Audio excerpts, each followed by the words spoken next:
다 함께 주기도문 하심으로 새벽 예배를 하나님께 드리겠습니다. 하늘에 계신 우리 아버지, 아버지의 이름을 거룩하게 하시며 아버지의 나라가 오게 하시며 아버지의 뜻이 하늘에서와 같이 땅에서도 이루어지게 하소서.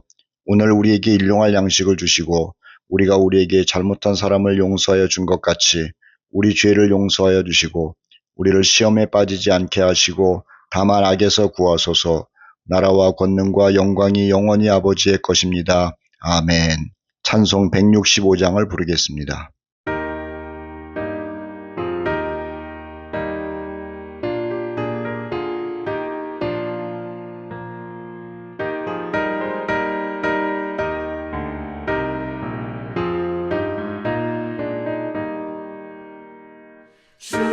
주님께 영광 다시 사신 주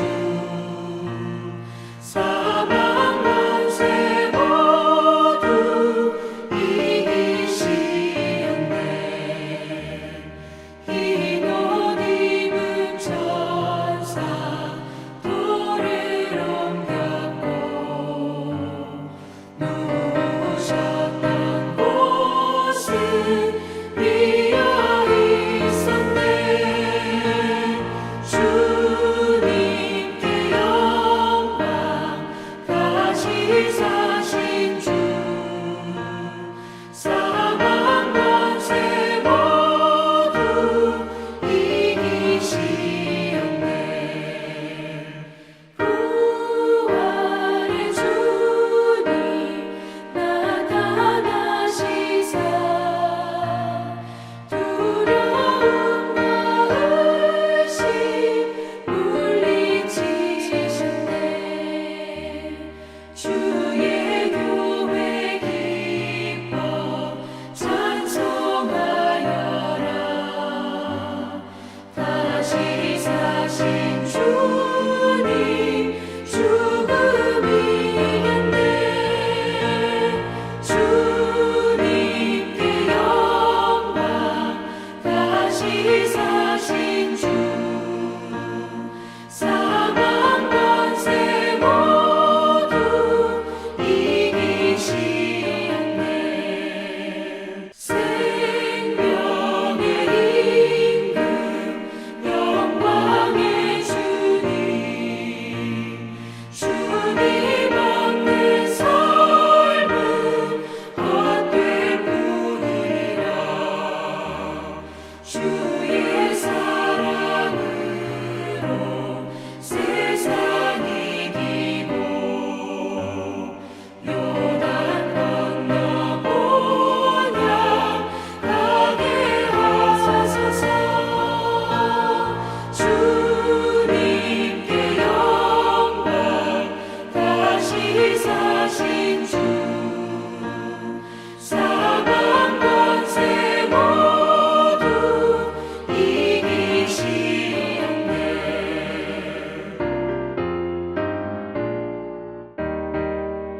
오늘 읽고 묵상할 말씀은 요한복음 20장입니다. 요한복음 20장은 예수께서 죽으시고 3일이 되어 부활하신 사건이 기록되어 있습니다. 예수님의 제자들과 예수님을 따르는 사람들이 예수님의 고난과 죽음에 놀랬습니다만 사실은 갑작스러운 일은 아니었습니다. 왜냐하면 우선은 구약에서 고난받고 죽으실 것으로 여러 번 말씀을 했고요. 예수님 자신도 여러 번 말씀하셨기 때문입니다. 그리고 사회적 정황을 보더라도 힘 있는 자들, 다시 말하면 대제사장과 바리새인들이 예수님을 미워했으며 저들의 미움에는 예수님에 대한 살기가 있었기 때문입니다. 당시 대제사장과 바리새인들은 마음만 먹으면 안 하는 것이 없었고 못하는 것도 없었던 무서운 사람들이었던 거죠. 그런데 자신의 죽음을 이야기하시던 예수님은 죽음뿐만 아니라 죽은 후 3일 만에 다시 살아날 것도 말씀하시곤 하셨죠. 문제는 제자들과 예수님을 따르던 모든 자들이 예수님의 말씀을 귀담아 듣지 않았다는 것입니다. 고난과 죽음에 관한 말씀도 그렇고 다시 살아날 것이라는 말씀도 귀담아 듣지 않았던 것이죠. 그러니 고난받고 죽으신 것으로 인해 큰 슬픔과 절망에 빠졌던 것이고 모든 것이 끝이라고 생각한 겁니다. 그러니 누가 예수님의 부활을 생각하고 준비하고 기다렸겠습니까? 아무도 없었던 거죠. 오늘 본문은 예수님의 무덤에 찾아간 여인들과 제자들의 이야기입니다. 저들은 예수님의 죽음에 대한 슬픔을 달래기 위해서 무덤에 일찍 간 거죠. 시체가 썩기 전에 한 번이라도 더 보고 또 시체에 향품을 뿌려서라도 천천히 썩게 해야겠다는 마음으로 찾아간 것입니다. 사실 이 마음은 매우 갸륵한 마음이잖아요. 또 저들이 얼마나 예수님을 사랑하는지를 보여주는 행동인 것만은 분명합니다. 그런데 믿음의 행동은 아닌 겁니다. 믿음의 행동이었다면 예수님의 말씀을 생각하면서 다시 살아나신 예수님을 맞이하러 갔어야 하는 것이지요. 그리고 또 믿음의 행동이었다면 예수님의 무덤에 간 막달라 마리아는 무덤의 돌문이 굴려져 있는 것을 보고 예수님이 부활하신 거야 하면서 환호를 했어야 하는 거죠. 그리고 제자들에게 가서는 무덤에 돌문이 굴려져 있는 것을 보니 예수님이 말씀하셨던 것처럼 부활하신 게 틀림없어 하면서 펄펄 뛰었어야 하는 겁니다. 그런데 그와는 정반대였습니다. 1절과 2절 말씀인데요. 이렇게 써 있습니다. 안식 후 첫날 일찍이 아직 어두울 때에 막달라 마리아가 무덤에 와서 돌이 무덤에서 옮겨진 것을 보고 시몬 베드로와 예수께서 사랑하시던 그 다른 제자에게 달려가서 말하되 사람들이 주님을 무덤에서 가져다가 어디 두었는지 우리가 알지 못하겠다 이렇게 말했다는 거예요. 막달라 마리아는요, 예수님을 사랑했는데 예수님의 말씀은 전혀 기억하지 못했다는 거죠. 두 번째로 본문을 통해서 묵상하려는 것은 빈 무덤을 보고 예수께서 부활하셨다는 것을 믿은 제자가 있었다는 겁니다. 베드로와 요한이거든요. 막달라 마리아가 무덤에 돌무덤이 굴려져 있는 것을 보고 제자들에게 갔습니다. 가서 그 상황을 알렸죠. 막달라 마리아는 자기 짐작으로 누가 예수님의 시체를 가져갔다고 생각한 거예요. 그리고 이렇게 말했답니다. 2절인데요. 시몬 베드로와 예수께서 사랑하시던 그 다른 제자에게 달려가서 말하되, 여기서 그 다른 제자는 요한이에요.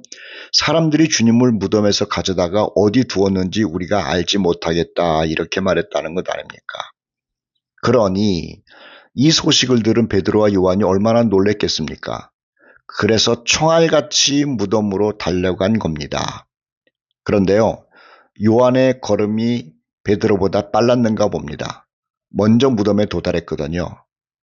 그런데 재밌는 것은 먼저 무덤에 갔음에도 불구하고 요한은 무덤에 들어가지 않은 겁니다.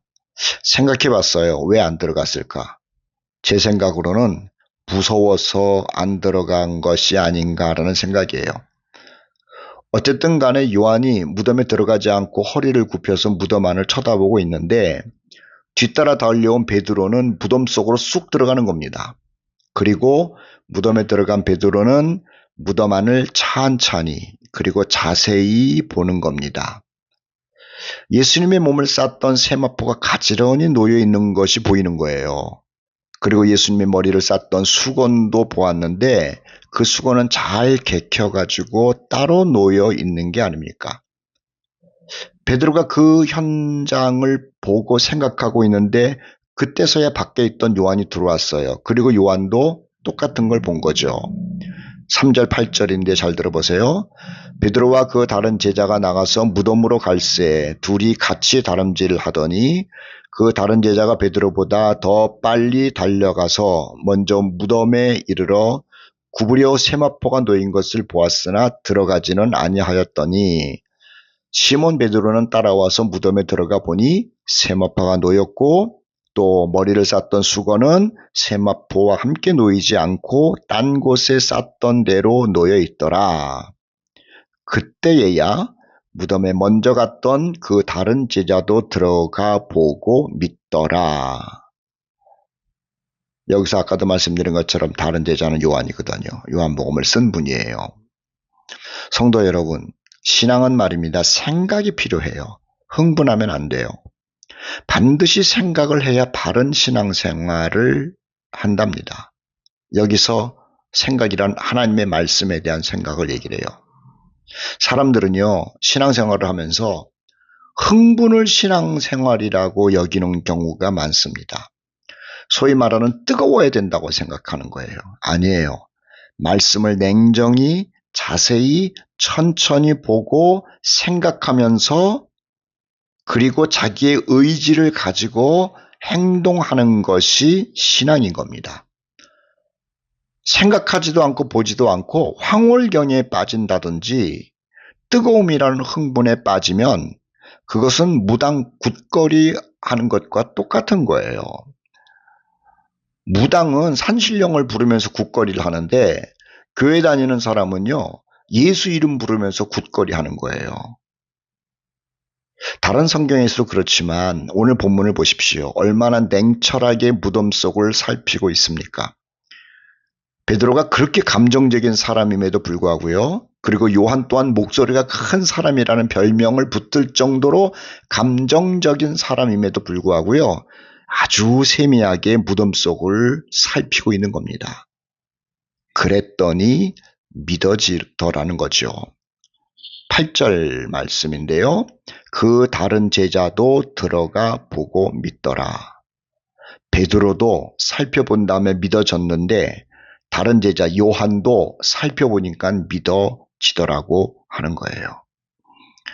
신앙은요, 생각해야 돼요. 천천히 그리고 자세히 생각해야 돼요. 또 본문에서 묵상할 것은 예수님 죽음에 대한 그리고 예수님의 죽음을 생각하면서 여전히 연민에만 빠져있는 막달라 마리아의 모습을 묵상해 보려고 그래요. 두 제자인 베드로와 요한과는 아주 대조적입니다. 두 제자는요, 무덤 속에 들어가서 자세히 살펴보는 가운데 주님의 부활이 믿어진 겁니다마는 막달라는 그 자리에 있음에도 불구하고 무덤 속을 살피지 않았어요. 무덤 속을 보기는 했는데 대충 본 겁니다. 아니, 생각 없이 본 거죠. 그리고는 여전히 누군가가 예수님의 시체를 가지고 갔다고 스스로 확신하면서 울고 있는 겁니다. 13절을 보세요. 천사들이 이르되 여자여 어찌하여 우느냐 했더니 이 막달라 마리아가 하는 대답이 이런 겁니다. 사람들이 내 주님을 옮겨다가 어디 두었는지 내가 알지 못함이니이다. 형제자매 여러분, 다시 강조합니다만 신앙생활을 생각하면서 하자는 거죠. 찬송도 생각하면서 불러야 하는 겁니다. 박수 치는 것도 생각하면서 박수 쳐야 되는 것이고 기도하는 것도 그런 겁니다. 생각하지 않으면은요, 마귀가 역사하기 쉬운 거예요. 마귀는 생각 못하게 만들고 흥분하게 만들어요. 그리고 그것을 신앙이라고 생각하게 만드는 거죠. 생각하면 진리를 발견해요. 흥분하면 진리를 발견하지 못해요. 무당굿하는 행동을 신앙이라고 착각하게 만드는 마귀의 유혹에 빠지면 안 되는 겁니다. 베드로와 요한 그리고 막달라 마리아 같은 장소에 있었는데도 어떤 사람은 생각함으로 믿음이 생겼고 어떤 사람은 생각하지 않음으로 인하여 슬픔의 감정에 그냥 빠져 있었다라고 하는 것 아닙니까? 오늘 본문을 통해서 또 묵상한 말씀은 11 제자들에게 나타나신 사건이거든요. 이날 아침 일찍 무덤을 본 베드로와 요한이 다른 제자들에게 무덤의 상황을 얘기했을 것 아닙니까? 가보니까는 세마포가 그대로 놓여있다. 예수님 머리를 쌌던 수건이 잘 개켜져서 따로 있다. 내가 볼 때는 예수님이 분명히 부활한 거다. 이렇게 얘기를 했을 거예요. 이 말을 들은 다른 제자들이 얼마나 놀랬겠습니까? 또 황당했겠습니까? 세마포도 그대로 있고 수건은 개켜져 있는데 예수님의 몸이 없다고 하니 말이에요. 그래서 제자들은 서로들 연락을 해서 저녁에 만나자고 한 겁니다. 자세히 얘기를 들어보기 위해서죠. 그리고 약속 장소를 정해서 저녁에 만났답니다. 그리고 문을 꼭꼭 잠갔어요. 왜냐하면 예수님을 죽인 유대인들이 예수님의 제자들인 자신들도 체포할지도 모른다는 두려움이 있었기 때문에 문을 꼭꼭 잠근 겁니다. 19절인데요. 이날 곧 안식 후 첫날 저녁 때에 제자들의 유대인들을 두려워하여 모인 곳의 문들을 닫았다. 그런데 그 자리에 베드로와 요한이 무덤에서 느꼈던 예수님이 부활하신 것 같다는 그들의 말로 이런저런 이야기를 하고 있는데 얼마나 제자들은 사실이야? 아닌 거야? 뭐 별 얘기 다 했겠죠. 그런 가운데 예수님이 나타나신 거예요. 문을 잠궜는데 말이죠. 그리고 나타나신 예수님께서 말씀을 하시고 행동을 하셨답니다. 베드로와 요한이 한 말에 대하여 궁금해하고 있는 것을 아시는 듯 자신의 부활한 몸을 보이시면서 말씀하셨어요. 19절 20절인데요. 예수께서 오사 가운데 서서 이르시되 너희에게 평강이 있을지어다. 이 말씀을 하시고 손과 옆구리를 보이신 겁니다. 얘들아, 베드로가 아침에 무덤에서 세마포를 보고 수건 개켜 있는 것을 보고 내가 부활한 것 같다는 말을 했지 사실이다 라고 하는 것을 손수 친히 보여주신 겁니다. 우리는 이때 도마가 빠졌다는 것을 늘 듣지 않습니까? 물론 본문도 도마 그 사람이 그 자리에 없었다는 것을 말하고 있기는 합니다. 24절인데요. 12 제자 중에 하나로서 디두모라 하는 도마는 예수께서 오셨을 때에 함께 있지 아니한지라. 그러고 나서 8일이 지났어요. 8일 후에 다시 제자들이 모였답니다. 근데 그때는 도마도 함께 왔어요. 자, 그러고 나서 이 제자들이 서로 얘기를 하는 겁니다. 우리가 예수님 그때 만났다고, 예수님이 하시는 목소리를 들었다고, 예수님의 손도 보고 옆구리도 보았다고. 그렇게 제자들이 증거되고 있는 거예요. 그런데 다른 제자들의 말을 믿지 못하는 겁니다. 이 도마가 말이에요. 지금 10명이 우리 모두 예수님의 목소리를 듣고 예수님의 손과 옆구리를 보았다고 하는데 그 자리에 없었던 도마는요, 못 믿겠다는 거예요. 그랬더구만 예수님이 나타나가지고 하시는 말씀이 있었잖아요. 그것도 손과 옆구리를 다 보여주면서 이제 봤냐? 한번 집어넣어 봐라. 그리고 하신 말씀, 믿음 없는 자가 되지 말고 믿는 자가 되라는 말씀을 하신 거죠. 사실은 도마만 못 믿은 건 아닙니다.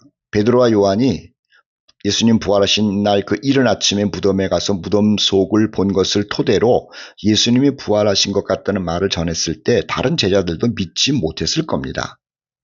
그러니 그날 저녁 불이 나게 서로들 연락해서 은밀한 장소에 모였던 게 아니에요. 그리고 문을 잠그면서까지 말입니다.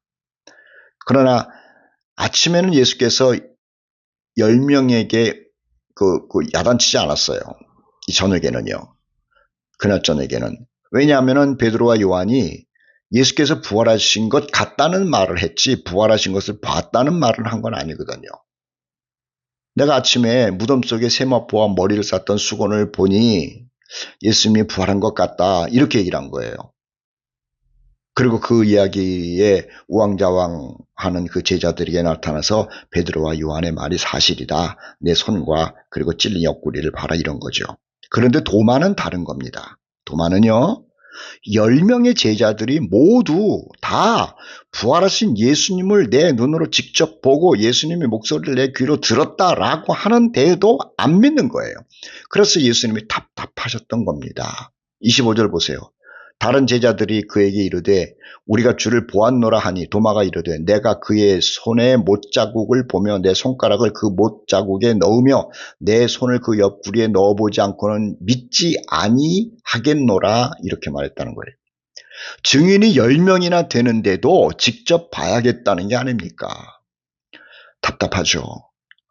성도 여러분, 우리는 예수님의 죽음과 부활하심을 직접 경험한 사람들이 쓴 책을 갖고 있는 사람들입니다.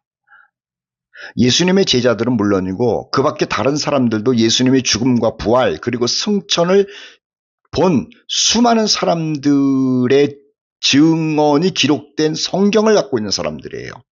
그런데도 직접 봐야 믿겠다고 한다면 그야말로 답답한 게 아니겠는지요. 성경을 쓴 이유가 뭔 줄 아세요? 31절에 이렇게 기록되어 있습니다. 오직 이것을 기록함은 너희로 예수께서 하나님의 아들 그리스도이심을 믿게 하려 하며 또 너희로 믿고 그 이름을 힘입어 생명을 얻게 하려 함이니라. 그렇습니다. 증인들의 글입니다. 수많은 사람들이 예수님을 경험했어요. 그 경험한 사람들의 글이 성경이에요. 우리는 그것을 보고 예수님을 하나님의 아들로 믿어 영생을 얻으면 되는 겁니다. 우리 코너스톤에 있는 모든 형제 자매들, 증인들이 기록한 성경을 보면서 나도 저들이 본 예수님을 믿습니다 라고 하는 고백이 늘 흘러나오기를 예수님의 이름으로 축복합니다. 아멘. 찬송가 545장을 부르겠습니다.